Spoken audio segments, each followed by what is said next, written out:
Thank you. Thank you, everyone, for coming tonight. It is my absolute pleasure to be here to talk about how AI will change education.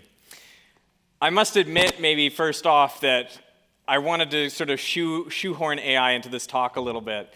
Because what I'm really passionate about is education. So my question is really, how is AI going to play a role in that? But first, we have to understand the bigger picture of how education actually works, or doesn't work in some cases. You may have seen this clip. This is an AI tutor from 10 months ago, so let's take a look. Can you first identify which sides of the triangle are the opposite, adjacent, and hypotenuse relative to angle alpha? All right, so I'm pretty sure this is the angle alpha right here, right? Perfect. That's correct. Now, looking at the triangle, which side do you think is the hypotenuse? Really, Remember the hypotenuse? I'm not totally sure. I think it might be this one, but I really am not sure. This side AC. You're close. Actually, side AC is called the adjacent side to the angle alpha. The hypotenuse is the longest side of a right triangle and is directly opposite the right angle. Can you find which one is the hypotenuse? Oh, okay, I see. So I think the hypotenuse is this really long side from A to B. Would that be correct? Exactly. Well done. Okay, so it's pretty impressive. And again, this was 10 months ago, so AI tutors have only gotten better, I'm sure, in that time. I think if you had told me 5 years ago that such a technology would exist, I might not have believed you. AI, as we all know, has gone incredibly quickly. So the question is this the future? Is this how everyone's going to be learning in the future? Well, I wanted to reflect on two things. The first is that you can always complain about education. You can do it now. People were doing it 10 years, 100 years ago. You can always complain about the state of education, and I can kind of see why. I've got some examples of like the failures of the education system for you right here. What's water made of? Water? Yeah. What makes water? Water. Okay, what elements does it take to make water? H2O. So what does that mean? That is water. Yes, H2O, it is water. Okay, this one seems like it's maybe going in a good direction, but then it takes a turn. See if you can spot where things go wrong. So what's happening to the level of carbon dioxide in the atmosphere right now? Well, I guess we've got this whole climate change, and and I guess people believe that obviously carbon dioxide is a impacts on climate change. So carbon dioxide, everything emits carbon dioxide. Trees, human beings, I guess animals. So and the trees are contributing to the. Oh, definitely, but it's definitely. So so well, trees are, I guess, the one of the original primary sources of emitters of CO2. It's the trees, guys. I don't know if you knew. Just cut them all down. We'll be okay. Those CO2 emitting trees. Yeah, it's not good. You could always complain about education. You can always say, it's no good. So we can ask the question, why aren't people learning? You might point to certain things. Maybe the education system is stale. Maybe it was made to create factory workers. Maybe it's because we didn't have AI tutors yet. I'm going to come back to this question, but I think it is an important one to think about what is really going on. What are the outcomes we're getting from the school system, and why? The other thing I wanted to point to, the second thing, is this word revolutionize when it comes to education. Here we have a book by Sal Khan. You saw him in the first video. Brave New Words, How AI Will Revolutionize Education. But he's not the only one saying this. 4 ways AI could revolutionize education technology, or how AI is revolutionizing the world of education. So clearly, the expectation of a revolution is here. But the truth is, people expecting a revolution in education have been around for at least 100 years. We have Thomas Edison. This is in 1922. The motion picture is destined to revolutionize our educational system, and in a few years it will supplant largely, if not entirely, the use of textbooks. You remember how we got rid of textbooks, right, 100 years ago? He said something like, education from a textbook is 2% efficient, whereas education from a motion picture is 98% efficient. I have no idea where he came up with those numbers. I don't think anyone does. But you can imagine that in his time, the motion picture would have seemed like magic. In the same way that first clip I showed you of an AI agent tutoring a kid and doing it somewhat competently, that also seems like magic. So you can see why this argument for revolution is kind of convincing. In the 1930s, you had people saying radio would revolutionize education. Why? Because you could get rid of all the teachers, you could just have like babysitters in the classroom, and then you'd have the expert radio in, and they could radio in to 1,000 classrooms. So immediately you have this economy of scale. And people see the same thing today. Elon Musk says AI education will be like having Einstein as a teacher for every child. It's this same idea. We're going to scale up the best and the brightest. We're going to have this most intelligent entity teaching everyone instead of, I don't know, what we have today. Okay, so in the 1950s, it was TV. Academics actually conducted studies where they would have a lecture going on in one room like this one, and then they'd have it videoed and closed-circuit TV in the lecture room next door. And they would test the students to see who learned more or less. The answer, no significant difference. No big surprise, because they're getting basically the same experience, assuming the TV system works reasonably well. Then in the 1980s, I think people at MIT anyway thought that they had it. They thought they had the revolution in education, because the thing we had been missing was interactivity. And now you could actually interact with the computer, you could go back and forth with it, you could program. So there was this idea that if we taught kids how to program, say how to program a turtle, then they would get better reasoning skills overall. What happened? The kids got proficient at programming the turtle, but those skills did not transfer to other sorts of reasoning. We didn't get better thinkers, and that was the concept. That was why computers and interactive computers and doing this whole turtle programming was meant to revolutionize education once more. In the 1990s, you get this, the use of video discs in classroom instruction is increasing every year and promises to revolutionize what will happen in the classroom of tomorrow. I don't know, many of you here may not know what a video disc is. It was a huge CD-like thing, like a DVD. I used to use these when I was in high school, so, they were there. Did they revolutionize education? No.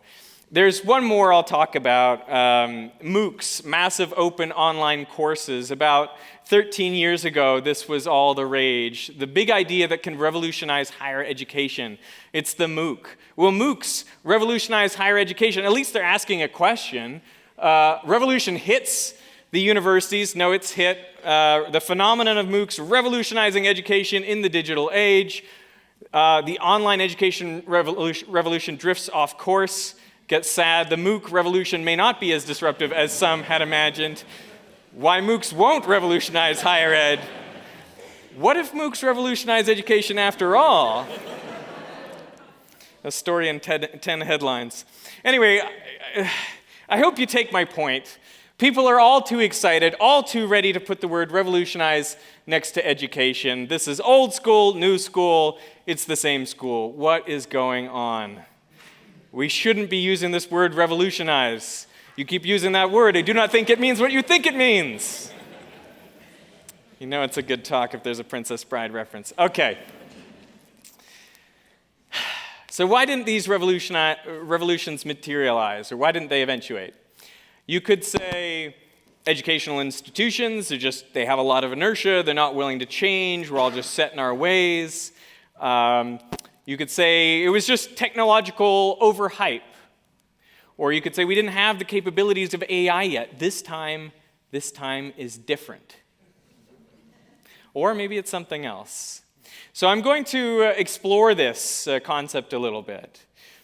I think one hint comes from this clip, a question that I asked to some people in Los Angeles. So let's take a look. You go into a toy store, and there's a toy bat and a toy ball. Together they cost $1.10. And the bat costs $1 more than the ball. How much does the ball cost? 10 cents. We're all wrong, aren't we? Think about what is the answer. What is the answer? 5 cents. Yes, very good. Now, like, I don't think these people are silly. I don't think they're stupid. I think they could work it out. You know, if the ball was 10 cents and the bat was $1 more than the ball, it would be $1.10. And so together, they would be $1.20, right? So the correct answer, obviously, you guys know it, 5 cents. So why do they all say 10 cents? It's because that number came to their head as they listened to the question. They don't know where that number came from, but it was in their head, and it sounded right, so they blurted it out all at the same time. Really quite amazing, right? Something I love about that clip. So why do they do that? Well, the insights are in this book, which is one of my favorite books of all time, Thinking Fast and Slow by Daniel Kahneman. So in the book, he's talking about our two systems of thought. That we've got two kinds of processes going on in our brains at one time. The fast processes, system 1, and slow processes, system 2. And at the start of one of his chapters, he imagines, what if there was a Hollywood movie where these systems are turned into characters? And so I decided to take that inspiration and run with it. So I created these 2 characters inside my head. System 1 is on the left, and system 2 is on the right. Now, system 2 is kind of the person who you think you are. That's the voice in your head. It's a slow, effortful system. You know, thinking takes some effort. If you ask him to multiply like 13 times 17, he's going to say, I don't want to do it. But you could force him to do it, and he can go through a series of steps. So that's the thing about system 2, is it's slow, it's methodical, it can catch mistakes, it can work through processes, it can think about thinking. Now, system 1, on the other hand, is rapid fire. This guy is doing things fast in the background. You have no idea that he's doing it. He's collecting all the information from your senses. He's pulling out the relevant information, and he is getting rid of everything else because you're just getting bombarded with stimuli. So he's pulling out those key pieces of information that you're going to work with. And he does all of this without you, the system 2 thinking conscious thing, really being aware that he's doing it. And you noticed also that he was like in a library setting. So he's sort of associated with all of your long-term memory. So he's got all of that, and that's what allows him to work so quickly and so effectively. And when those people said 10 cents to me, he served up the answer, 10 cents, and this guy, system 2, was just like, yeah, 10 cents. Like, I'm not going to think about it. I'm not going to check that answer. He could check the answer, but he doesn't want to because he's lazy, and fair enough. The goal for us should not be always to use system 2, but it should be for us to know when we need system 2 versus when system 1 will be fine. So the idea is, hopefully you want to optimize, allow system 1 to handle everything that they can handle and only hand off to system 2 things that you need to.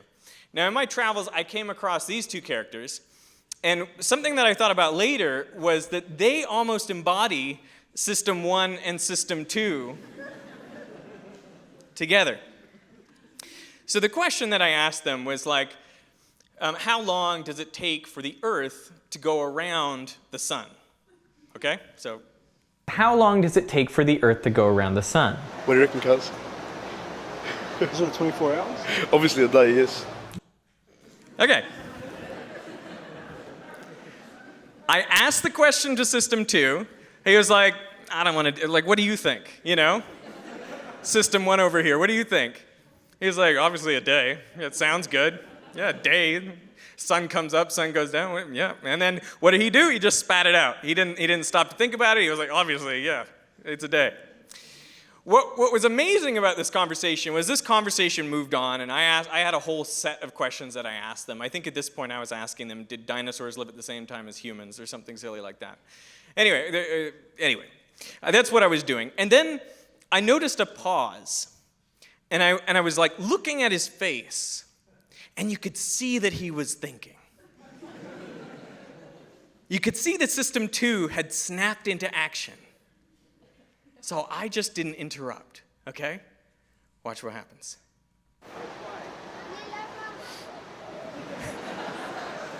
Hey, the Earth doesn't take one day to get around the sun. It takes like a year.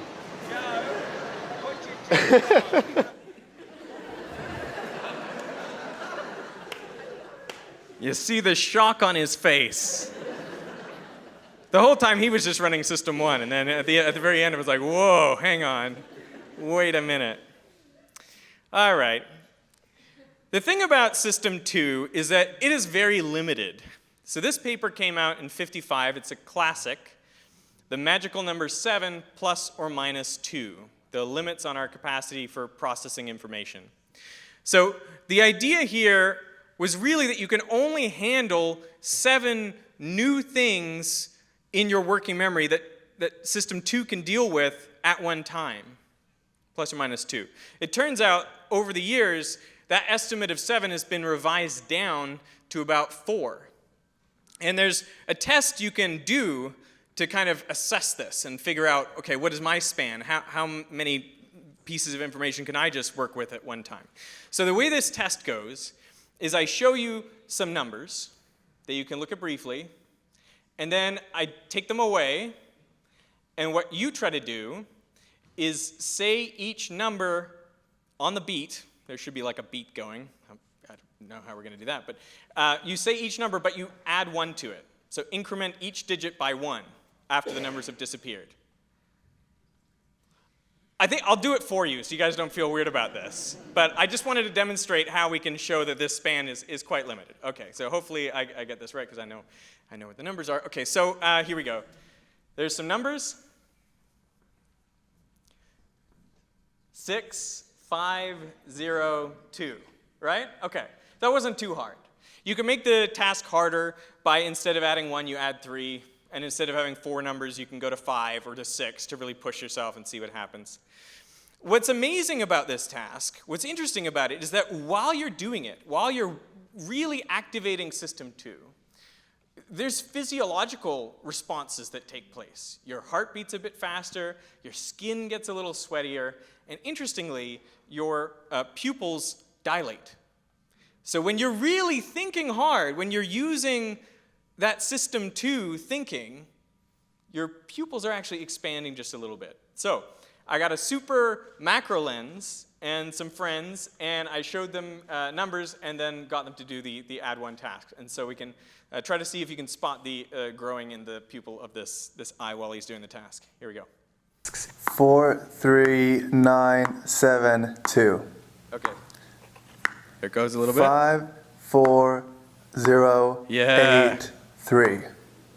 I feel like in the middle, when he's like in the middle of the numbers and he's still got to remember the remaining numbers, and it's like, you know, like it's just, and then at the end it sort of starts collapsing back. He's like, okay, now I can relax a little bit again. So it's interesting to see just how effortful this is.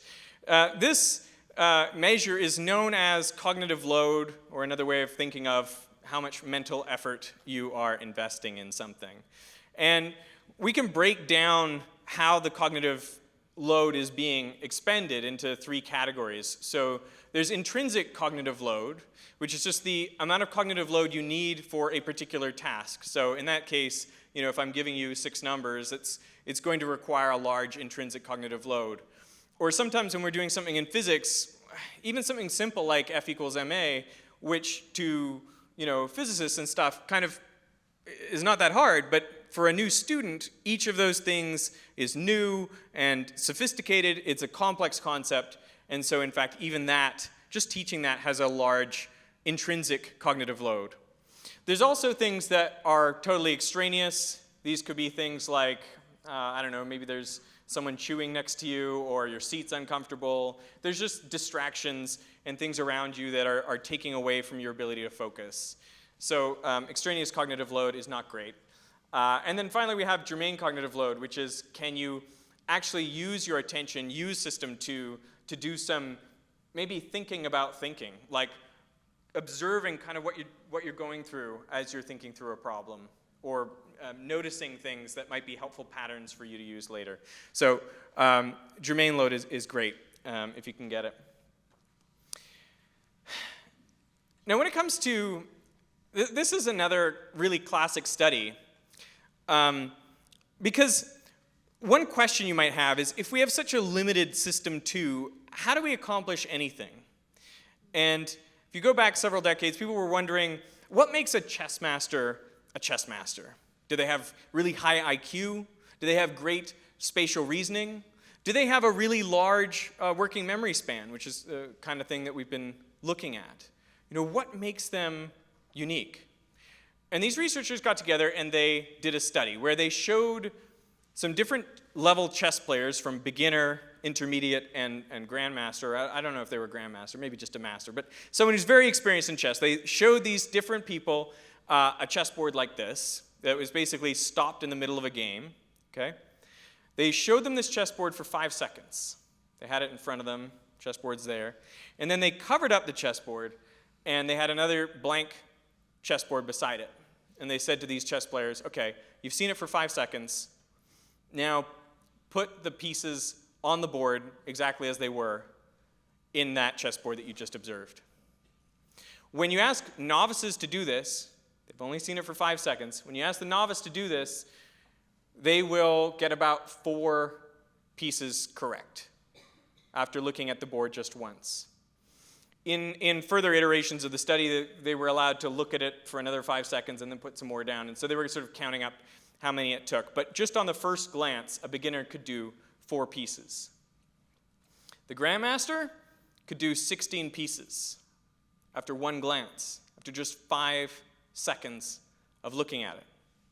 Why were the grandmasters so good at remembering where all those pieces were on the board? It's a lot. It's because of a phenomenon called chunking, which is where you can see things that look like disparate bits of information, separate pieces of information, but you can actually see them as one thing. So in the case of the example I gave you earlier, if you reverse the order of these numbers, you get 1945, which is no longer 4 numbers, it's one thing, the year that the Second World War ended, right? And so that makes it much easier to remember. And this is true for basically everything we come into contact with. We're not normally dealing with it in its most basic chunk. So words, you don't have to parse out every letter. Even phrases, they have meaning, and you can think of them as one thing. Or equations, like this one, for a physicist, those become one thing. Even the Schrödinger equation, yes, for a lot of people in the room, I imagine that's just a single entity in working memory, and you don't have to, you could write that down. You could close your eyes and write it down again. So the point is that the more we get experience with things, the more we practice, the more we interact, the more we use System 2 to work through problems, the more we develop this long-term memory. And that long-term memory allows us to chunk the things in our world, and that allows us to deal with much more complex situations. So that's exactly what's happening with a chess master. I have heard a lot of people say this: that class really taught me how to think, or that teacher taught me how to think. And I think that's more of a question than it might seem at first. I mean, at first it might seem like, yeah, that feels reasonable. Like, I think a lot of us have this experience where we feel like, oh yeah, after that I really learned how to think, I learned how to reason. But if you go back to this chessboard study, the next thing they did as part of the study was they rearranged the pieces, same number of pieces as before, but now they positioned them as though they would never occur in a regular chess match. They just put the pieces all over the place at random. You would never ever see this in a regular chess match. And they tested, again, the novices and the masters. And now, the masters did no better than the novices. The thing that made them so good at remembering where the pieces should go was that they had seen a lot of chessboards. They'd seen a lot of configurations just like that. And if the pattern wasn't there, then they were no better off than the novices. The exact same situation. My argument here is that there is no general thinking skill. There is no general problem-solving skill. What there is are these complex webs of long-term memory. This is what we build up over our lifetimes. So a physicist is not necessarily going to be a good chess player. And a chess player is not going to be a good physicist. This applies to all domains, I would say. I mean, you can make arguments for specifics where you could say, yes, such and such skill will transfer. But I think in general, the idea is an expert in one field is not an expert in another. And it's just because of this. It's because that long-term memory that your System 1 is working with is really specialized to reflect the experiences you've had and to have recognized all the patterns in those experiences to allow you to chunk new situations when they come to you. It's so powerful when your System 1 is this really complex web that you don't even feel like you're thinking. In the same way that those people said 10 cents to me, if you ask Magnus Carlsen, what is he doing when he plays chess? Most of the time, I know what to do. I don't have to figure it out. Right? He's saying, I don't need System 2. System 1 is so well developed that it can solve any problem at a glance. For him, chess is a game of recognition. He recognizes the board in the same way that we recognize faces, or physicists recognize a physics problem, right? That's the way we get to be really good at things.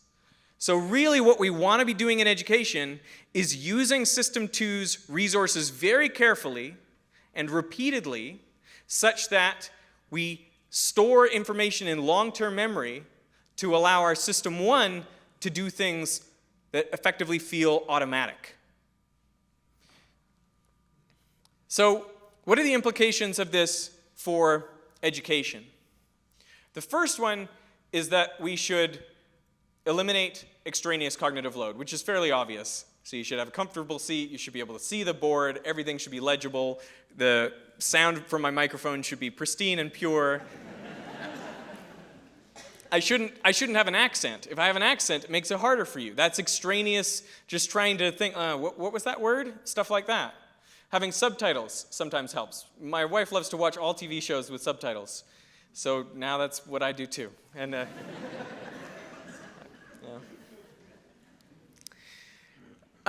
So how can we limit intrinsic cognitive load? This is point number 2. We don't want to overfill what you can handle. And my guess for you is that the reason why a lot of physics lectures fail, sometimes if they do, is because the professor doesn't limit intrinsic cognitive load enough. They go through too much novel material in the one lesson, and it's just too much for anyone to handle in terms of their working memory. Once you're overloaded, there's basically nothing you can do. Your System 2 doesn't, know how to deal with that. So one thing I would say, when you're teaching is you have to try to obviously start where your students are, and you have to keep the work kind of bite-sized, because as soon as you start introducing 4, 5, 6 novel concepts in one lesson, you're going to lose people. Another way to think about limiting intrinsic cognitive load when it comes to music is get people to play songs that they already know. This is why we do that, I think, right? Learning to read music takes time and effort, so the first things you're going to do with students is get them to play songs they already know. Then they know what the rhythm should be. And so even though, yes, in theory they should know how to read these notes and they should know what a quarter note is and understand the beats, I can tell you, as someone who played French horn for several years, I didn't really know how to read music for at least a couple years after I started playing. The music told me what fingers to push down because I could have understood the notes. But in terms of rhythms and things like that, and really being able to sight read music, I think it took a couple years. So I think this is one of those things where we limit intrinsic cognitive load by getting students to play songs they already know. Another way to limit intrinsic cognitive load is to slow things down.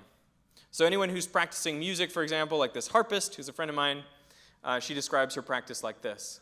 You can practice everything exactly as it is and exactly as it's written, but at just such a speed that you have to think about and know exactly where you are and what your fingers are doing and what it feels like.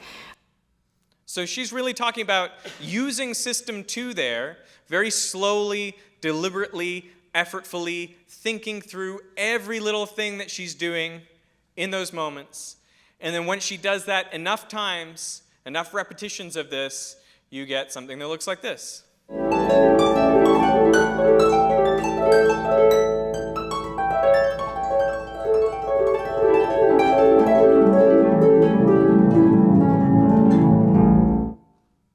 Yeah, so good, right? Every time I see, superhuman performance, the thing that I'm thinking about is how they have used System 2 very slowly and effortfully to build up that structure in long-term memory that allows them to do things that look so amazing and effortless. It's also at this point that I bring up this idea that discovery learning can be dangerous. When I was going through school, I'd say the dominant paradigm in education was something called constructivism. And the basic tenet of constructivism is that students are active constructors of their own knowledge, something I do not disagree with. It's basically what I'm saying up here, that System 2 is about being active and effortful in how we engage with material, how we practice. The problem is, I think some people didn't know how to implement teaching for this constructivist paradigm. Their thinking was, if the students need to be active, then telling won't work. But that's not true. I'm telling you stuff right now. But I bet you're still being active and effortful in your brains, which is the place where you need to be active and effortful. So that was the problem with constructivism. And it led to some classrooms where people really pulled the scaffolding away from students, I would argue, too early. So it was, we want to teach problem solving? Here's a problem. Solve it. You don't know how to do that? Figure it out. Construct. Now, this is just my personal pet peeve. I have some hang-ups about constructivism. But this is where I say discovery learning can be dangerous. I can see flip sides of it. For example, if you go to a new city and you don't use a GPS, it's really hard to figure out where you have to go. But if you do it, and you use your System 2 to figure out and follow every street and look at all the signs around and you read these things, and you're looking really carefully at everything, at the end of that, you'll probably be able to retrace your steps. If you use the GPS, it'll be much easier for you. You're offloading processing from System 2. You're offloading it to the GPS. Can you find your way back? No. You're going to need the GPS to find your way back.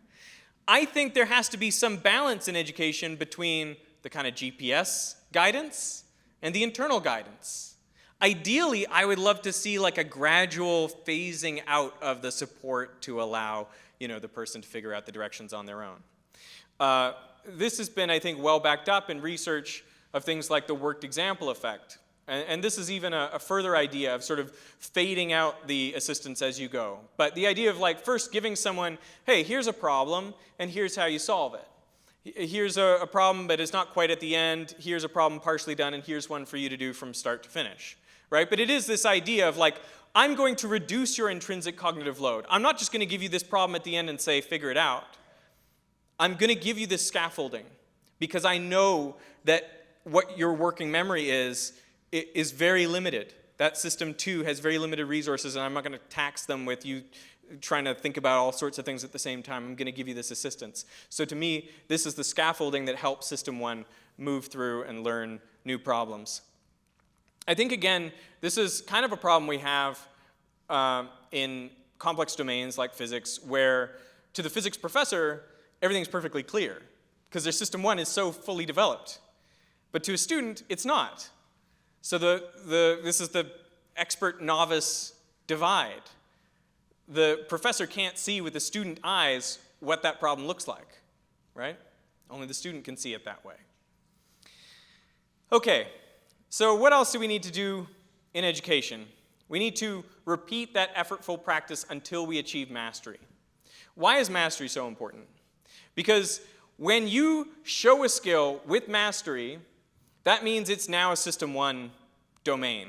For example, for all of us here in the room, our basic times tables, I imagine, are mastered. They're in System 1. You don't have to think about it. What's so useful about that? When you come to do other problems which require that information, you're not going to overload System 2 when you do it, because all that stuff is automatic. So that's the key. That's how we're going to get better and better performance, is by building up more and more capabilities which are automatic. If you never get to the level of mastery, then moving on is going to always cause you problems, because you're going to be having to use extra areas in your working memory to deal with thinking about that first before you can think about the other thing. Next, we have increased domain load. So how do you get people to engage in really active thinking, extra-level active thinking? One thing that was tried, for example, with this problem, okay, so the bat and ball problem is actually from a test. I think it's called the cognitive reflection test. And I think there's actually 3 questions on this test. The bat and ball problem is only 1. But this test has been given out to thousands and thousands of people around the world, including incoming students at very elite colleges. And when you give this test, you typically find that about 90% of people get at least 1 wrong. At least 90% get at least 1 of the 3 questions wrong. And they're all kind of like the bat and ball problem in a certain way. So then what some researchers tried was, they thought, instead of printing out this test in like really clear font on nice white paper, we are going to print it out in like a terrible, very hard to read font, maybe photocopy it a few extra times so it gets really difficult to read, crumple up the paper or something, and then we'll hand it out. And what happens? Well, the error rate drops to 35%. Making the test harder to read made students more likely to answer it correctly. Why? Because they didn't have that easy, like, okay, I can read it and an answer immediately comes to mind. They didn't have that experience. Instead, what they had was, oh, this is challenging to read, which kicked their system 2 into action, and so it was activated and was able to find the correct answer. So I'm not suggesting this is a good strategy, just making things more confusing, but I will say it can be effective. And I feel like I'm seeing advertisers apply this sort of principle sometimes. In the old days of advertising, like the 50s, 60s, I feel like it was all about having a jingle, showing what your product did, why it was better than your competitors, and then having this great jingle that would just get stuck in your head and you'd all remember the name of the brand and why it's better, And then these days, I think we've got so bombarded by advertising that System 1 has got great at tuning it out. And so now a new strategy I see some advertisers employ is, let's confuse people. This was a billboard that I saw in Sydney near the beach, and I was definitely intrigued. The power of unexplained, television, uncost the earth, unpay more, unspend more. It didn't really tell you anything. It's like, how is this good advertising? A few days later at a bus stop, I saw this, unexplained. With there is no stress, just unstress. No hassle, just unhassle.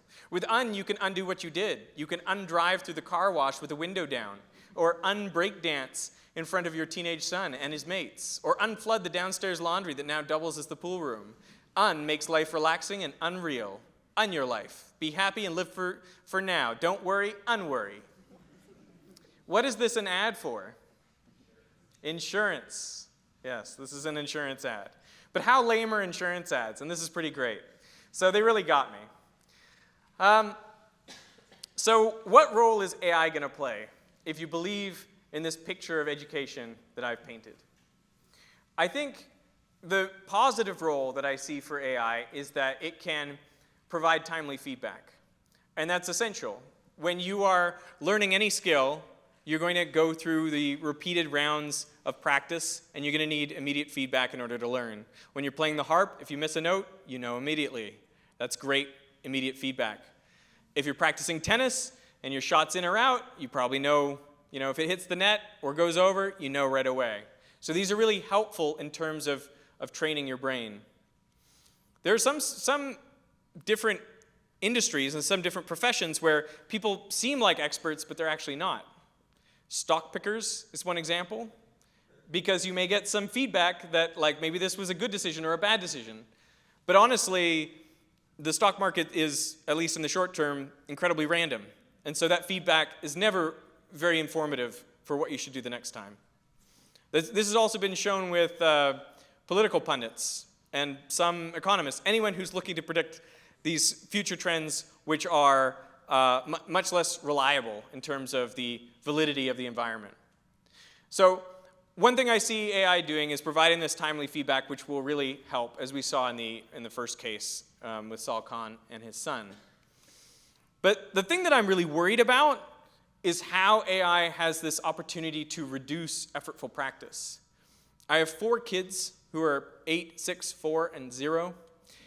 And I worry about them that, if they're going to be, will they write an essay?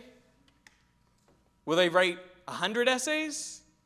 If there is a generative AI that can write for them, what forces them to practice crafting those sentences? And if they don't craft those sentences, what happens to their brains? The argument here is that you get good at your command of the English language. You get good at being able to speak in front of people, at being able to express your thoughts in writing by doing it again and again and again and again. And you should suck at the beginning. And you shouldn't let that stop you, and you should keep going and making slight tweaks and improving and getting feedback and getting going. If they never do that, I really worry. What gets into System 1? What is that?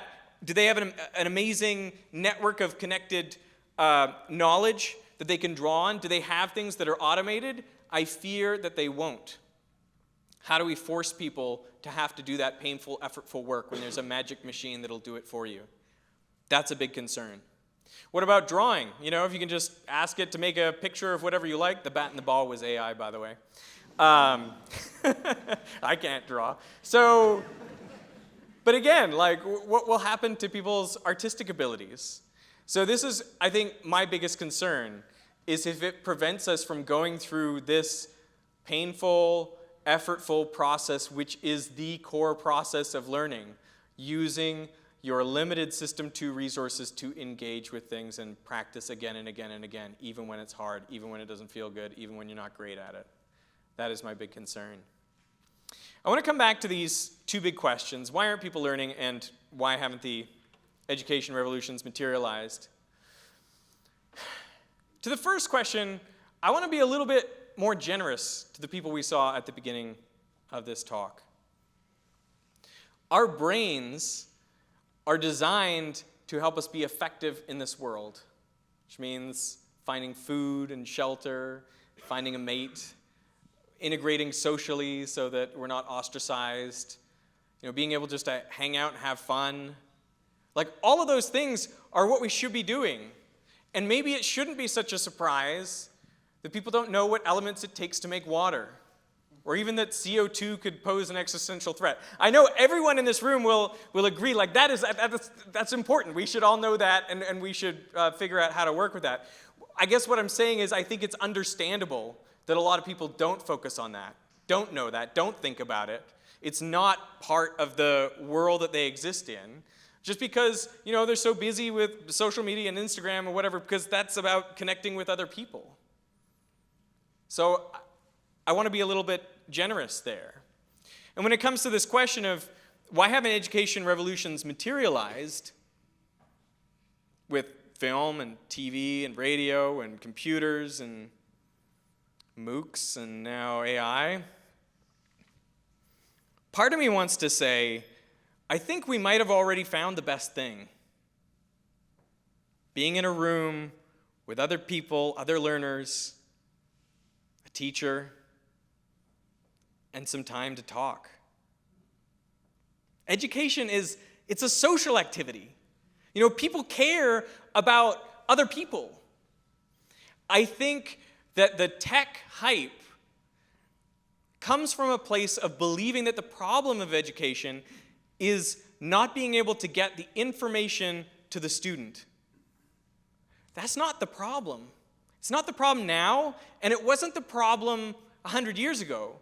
When you have books, the information is all there, assuming people have access, the students had access to those books. And yet, they're probably not going to learn very much unless they have a great teacher, unless they have a group of like-minded peers to go through that with them, unless they have a reason to do it. An analogy for you. the world is full of heavy objects, and yet most people are not ripped. Do you see where I'm going with this? The world is full of fields, not many people running on them. There's plenty of ways to get exercise, but obesity is a huge problem. I hope the analogy, I'll get there. I think about teachers, because I was one, I kind of am one. I think about teachers a little bit like personal trainers. Like the gyms are there, but unless there's someone who you're going and you're meeting there and you're held accountable to, and someone to say, another one, and another, give me another rep, keep going, it's burning, yeah, keep going. You know, someone to tell you the homework, and someone to hold you accountable, and someone to really energize you, and maybe a group of other people who are doing it at the same time, and we're all like going at this together. That's when you see results. This doesn't just happen in a vacuum, you know? So I guess that's my big thought. That, you know, teachers are some of the greatest people in the world, doing an incredible job of connecting with students and creating communities of learners, and that's what it's about. It's about that social experience. It's about getting excited and holding people accountable and forcing them to put the reps in. So for me, that's why none of these technologies are ever going to revolutionize education. Thank you.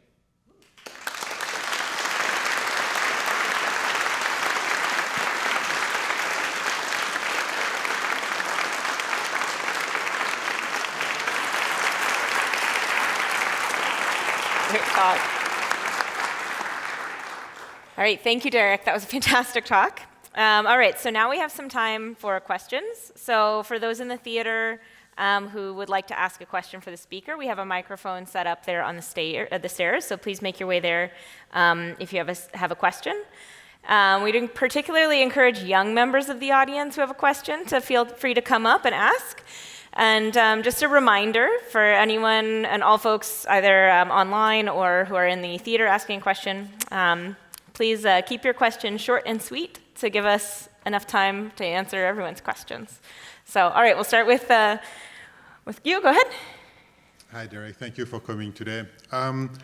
You kind of touched on it a little bit when you talked about your kids, but the question that I have is, what do you think about using AI to answer your question when you're working on a problem, as opposed to looking up for the answers yourself in a maybe more complicated way, like in the books or whatever?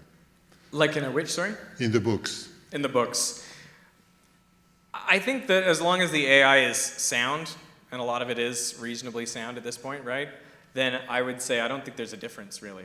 I think you may as well just talk to the AI, assuming the AI is reasonably knowledgeable and is not going to hallucinate, things like that. But in terms of just is it better if it takes me longer? Like, no. I think that's like, it's strictly a question of efficiency, and at this point, I wouldn't worry about, being, you can be more efficient. I think it's fine. Yeah. Okay. Thank you. All right. We have a question from online. All right. So, do you have any suggestions for how to get these insights about education enacted into policy? Is that something that should come from teachers or from the government or from public? What are your thoughts? My thoughts are that policy is very challenging. In Australia, recently, they've implemented what they call a direct instruction policy, which is kind of what I'm talking about, which is that you can, telling is not wrong, which was kind of taboo for a few decades. I think education is a really hard field. It's a difficult field to research in because there's so many variables, and also because the researchers are not disinterested in the outcomes. Typically, the researchers want to create something good that improves people's schooling, but that also encourages them to p-hack and do all sorts of other things, and probably without even being conscious of what they're doing. And it just leads to a level of research that I feel like does not hold up to scrutiny. Having said that, I feel like there are some strong leadings from the research, like the things I was showing tonight, that I think do point us in this direction of there are some things we clearly need to do. We need to build up that long-term memory. We need to have this effortful practice. We need to push people beyond their comfort zone. And yeah, so I don't know exactly where the movement comes from, but there are education researchers, so hopefully it comes from there. As I say, it's happening in some places, it's happening in Australia. Hopefully it'll spread throughout the world. Yeah. Fantastic. All right, so now we have quite a line for questions. So just a reminder to keep it to one question. That way, hopefully, we can get through everybody. So go ahead. Hello. I'm curious because you mentioned art, and I found that many people that choose to go into the arts aren't necessarily doing it for money or for a reward at the end. So do you think that, and I'm reluctant to use the word fear, but do you think that our fear should be that people start chasing art, or the people who observe the art no longer care of the origin of where it was made? I'm not entirely sure I understand your question. Mentioned generative AI and how will people still do things when AI can do it for them? Yeah. People who chase art already are doing it without a necessary promise of a reward. Yeah. Do you think that... I think that's great, and probably that's really encouraging, that people are just into making art for the sake of art. And so maybe I should be less worried about that. I mean, like, I personally, for my kids, I'm just worried, like, are they going to learn how to write? If you look at what's happened to our handwriting, you know, all of us, because we don't really handwrite. So what do you expect to happen? Well, it's going to get a lot worse. We're better typists than we are handwriters. And what if we become not that great at, what if we become not that great at writing at all? I think this is one thing that I didn't quite mention in the talk, but this idea of it is that vast structure that I think allows experts to have great insights. I was thinking about this yesterday, almost something I put in the talk. It's about how you see a lot of great advancements in physics coming from young physicists. And part of the reason for that is I think when they build their networks, the teachers who teach them have slightly different networks that follow the historical progress of the science. And at some point, you know, there were some dead ends that didn't work out in physics, and those are still in the minds of the teachers. But they're not in the minds of the students because they don't get taught to the students. And I think that frees up those structures to find new possibilities, which is kind of why I think Einstein maybe was open to this idea of, well, maybe space and time are malleable. But for the people that came before that, their structure just wouldn't have permitted that kind of like flexing, that new idea to come around. Anyway, I think it's really important that you have like a very well-developed structure of writing in order to be able to express yourself and express ideas. And if there's a machine that does it for you, maybe we lose all kinds of important insights. Thank you. Yeah, I don't know that I answered your question, but I'm glad that people will still be making art. Hi, Derek, huge fan. So you kind of talked a lot about System 1 and System 2 and how System 1 is quick and, you know, it doesn't make much effort to think. And I have observed that with AI coming over, we are using System 1 quite more often and like keeping System 2 more on rest. And I feel like System 2 is designed to be more curious and it takes the process slowly and understands the problem to solve it. With System 2 being on rest and it not being able to be much curious, and I think like curiosity and learning goes hand in hand, how do you feel about the learning evolving? Or let's say my question is like, if you had AI at the age of 20, do you think Veritasium would exist? These are good questions. If AI was around when I was 20, would Veritasium exist? I don't know. That is a crazy counterfactual. I don't know. Hopefully we're still all encouraged to follow the things that really intrigue us and engage our interests. I think as a first gentleman who talked about, you know, can I use AI as this, you know, to look up or I need to look it up in a book? I mean, like, it doesn't matter. So in some ways, I think AI provides a speed up that way.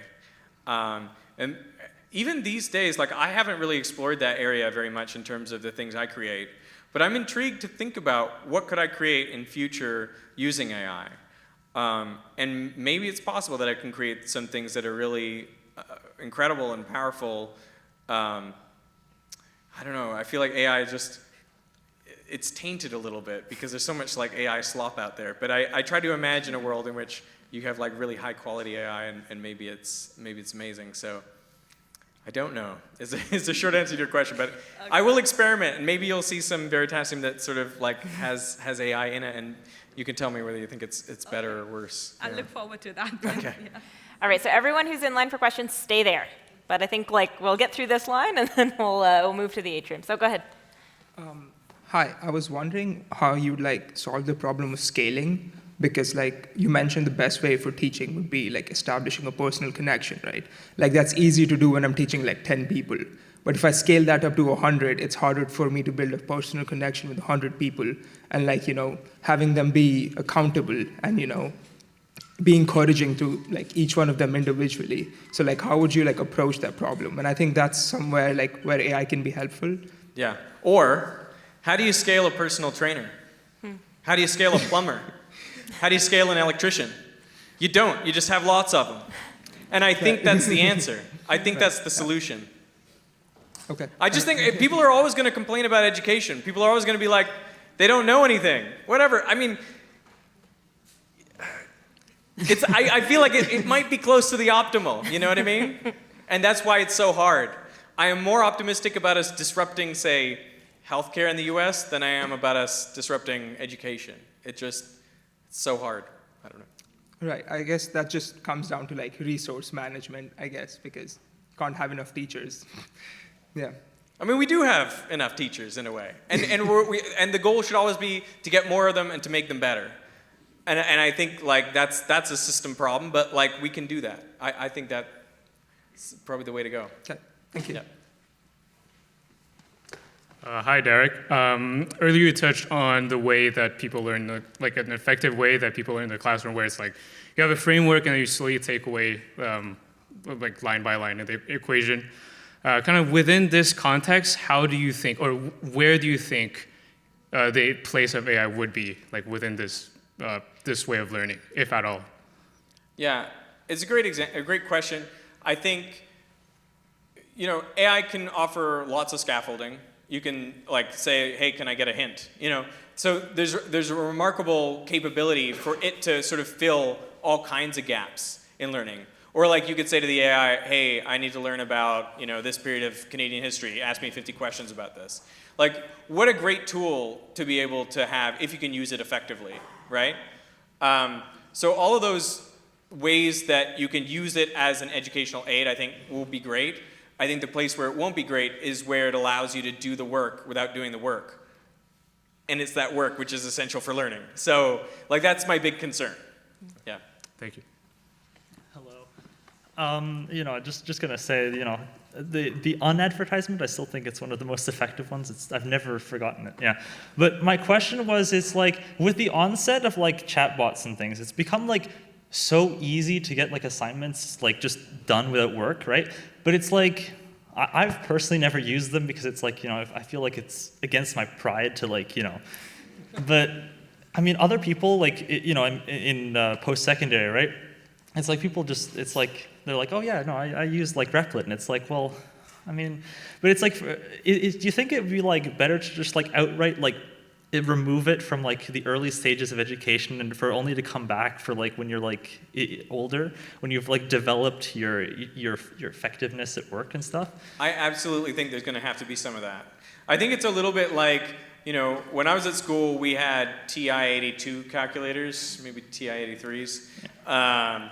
And we were allowed to use them on a portion of the exam, and then there was a portion of the exam where we weren't. And I think it's the same thing. I think when it comes to writing, there will probably be some writing where you can have an AI aid, and some where it has to be no AI. And I totally think that's essential, especially at the lower levels of schooling. It's like we're going to have writing sessions for hours in class just to get people that experience of going through this challenging process. So yeah. Yeah, all right, thank you. Yeah. Hi, Derek. Thank you for being here. Of course. I just wanted to ask, to touch on the previous questions, I think that you were going to make Veritasium either way, to be honest. And I fear that many of the people in this room know how to break their brains and get dopamine out of it. So how do you think we can effectively get people excited about breaking their brains on their own? Because I think that's the key thing, if I can share that. What do you mean breaking their brains? Well, I mean, I feel like everybody here might understand, like when you don't understand something, it's exciting. A lot of people, when they don't understand something, it's not exciting. So how do you think we change that? That is hard. I feel like that's the existential question. And this comes back to like me asking random people on the street, you know, what elements does it take to make water? What's happening to CO2 in the atmosphere right now? It is not hard for me to find people who don't know the answers to those questions. Like most people don't know the answers to like most of these simple questions. And so, like I say, I don't know that you can ever take someone who is just not interested and make them interested. It's kind of like people are going to be into what they're into.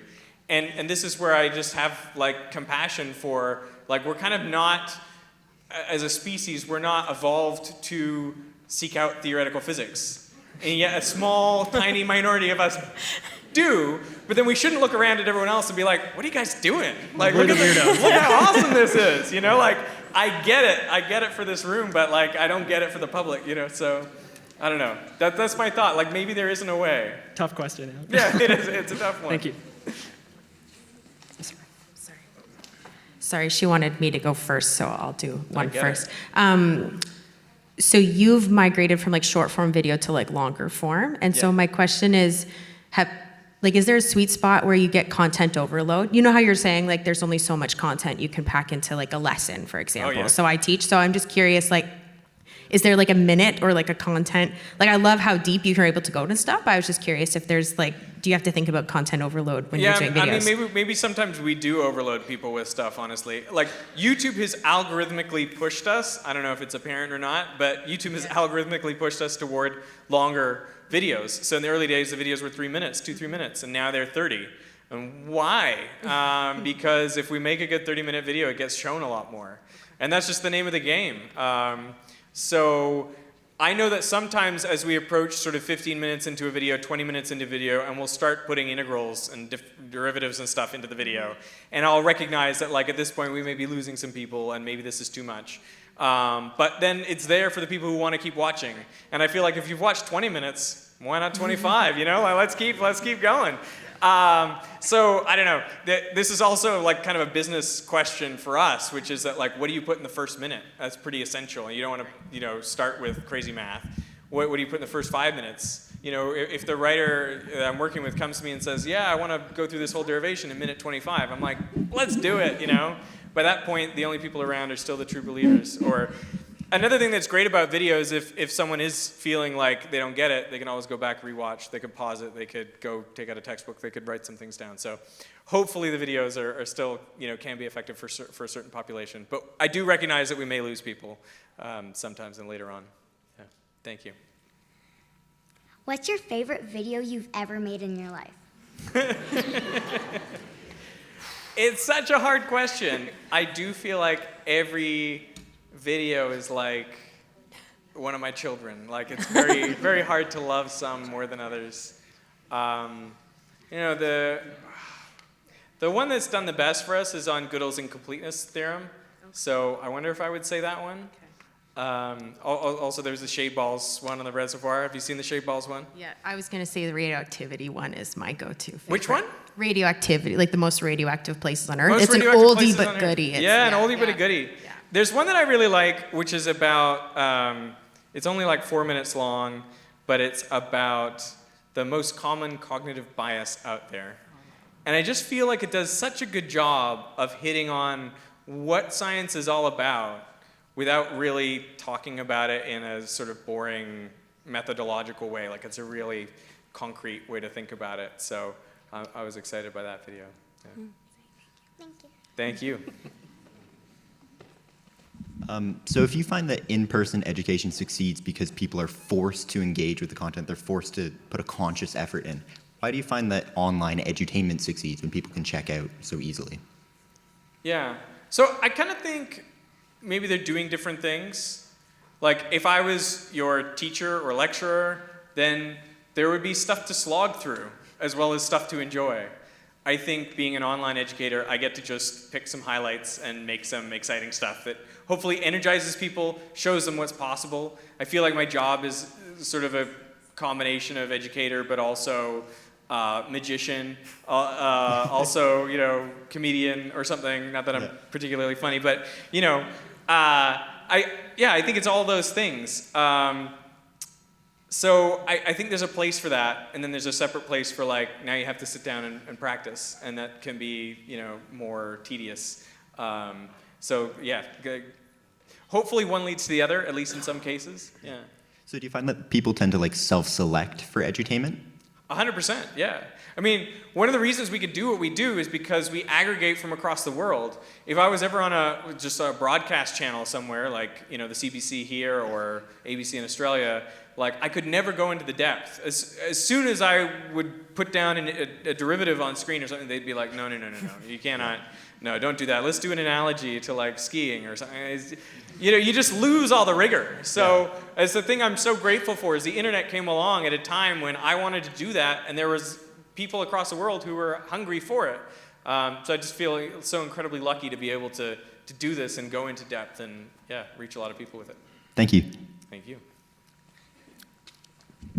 Hi, my question is, if you like start talking to AI, or like if AI was in a human body, like talk like a human, acts like a human, and you like become friends with it, would it count as social interacting?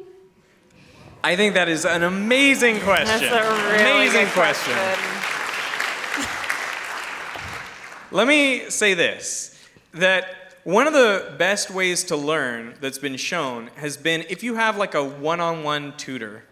There's what's called the 2 sigma effect, that the performance of those students is 2 standard deviations higher than everyone else. So it's a huge effect. And if we could replicate that effect by having something that is so natural and so human-seeming that it would just feel like you're there with another human, that might be really, really, really powerful. I wonder. I feel like this is such a big question. Like, how much do we need to know that it's a real human there? Or how much could a fake human, you know, actually make us feel in the exact same way? And I think that's what it comes down to.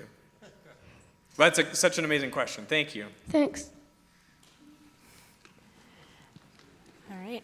That's a tough question to follow. Thanks. Great talk. I'll start here. So I definitely agree that revolutionized isn't the right word.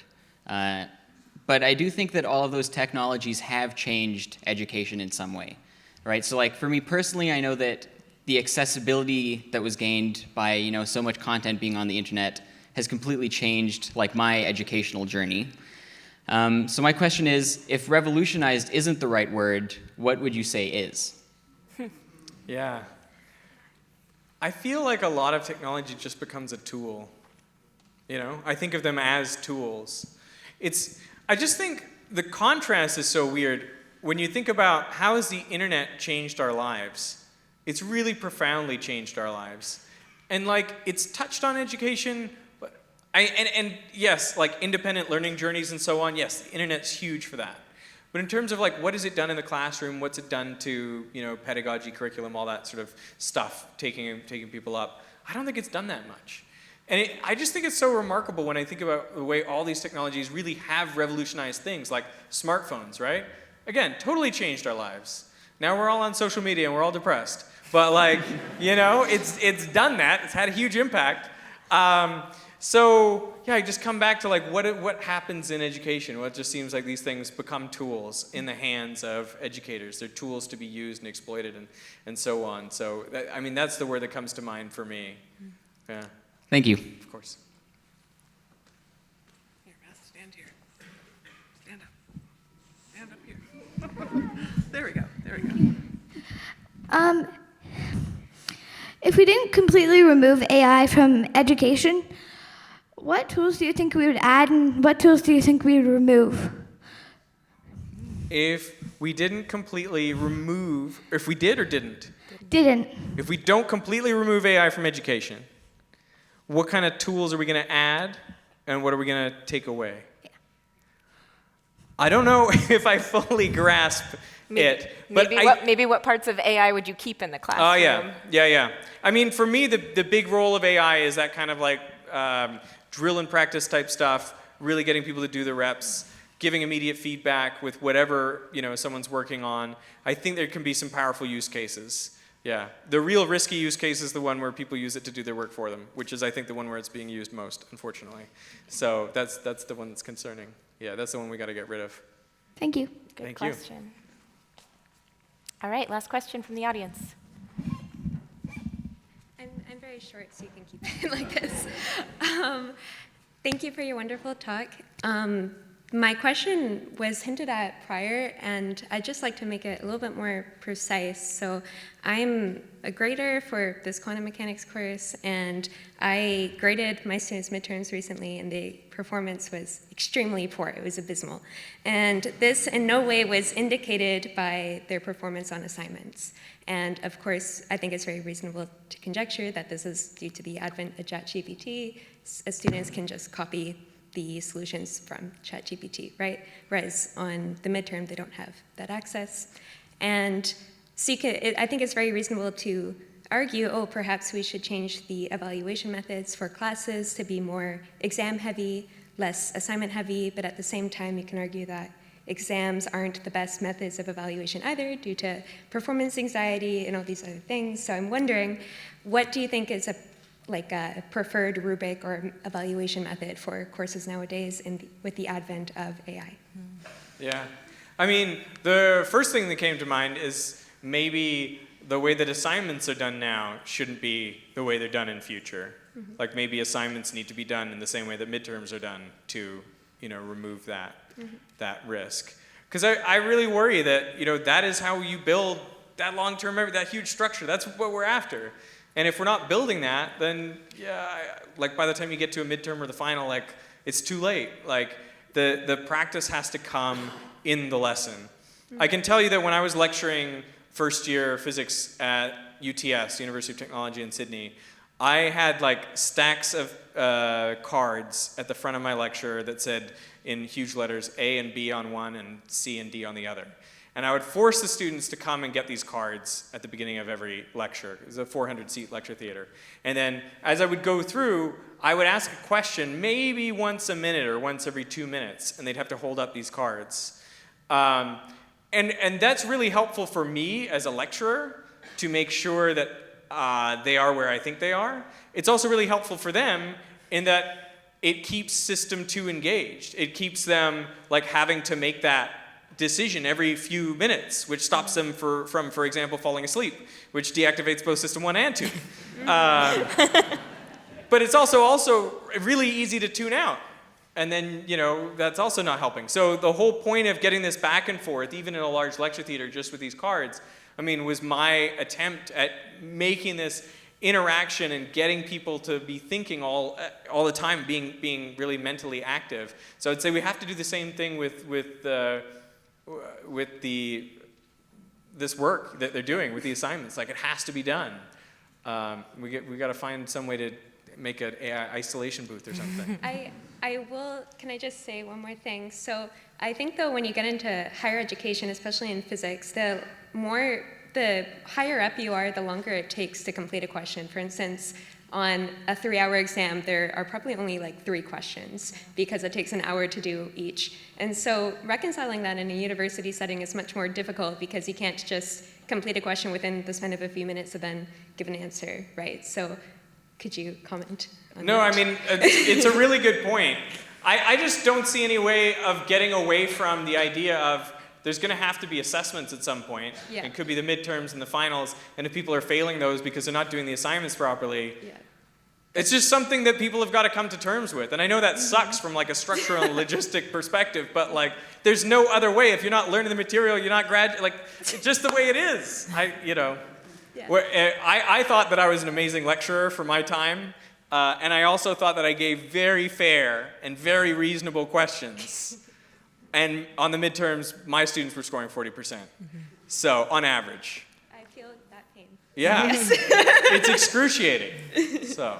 Thank you so much. All right, well, that's a good place to leave it. Thank you so much, everyone here and online. Let's thank Derek again. Thank you.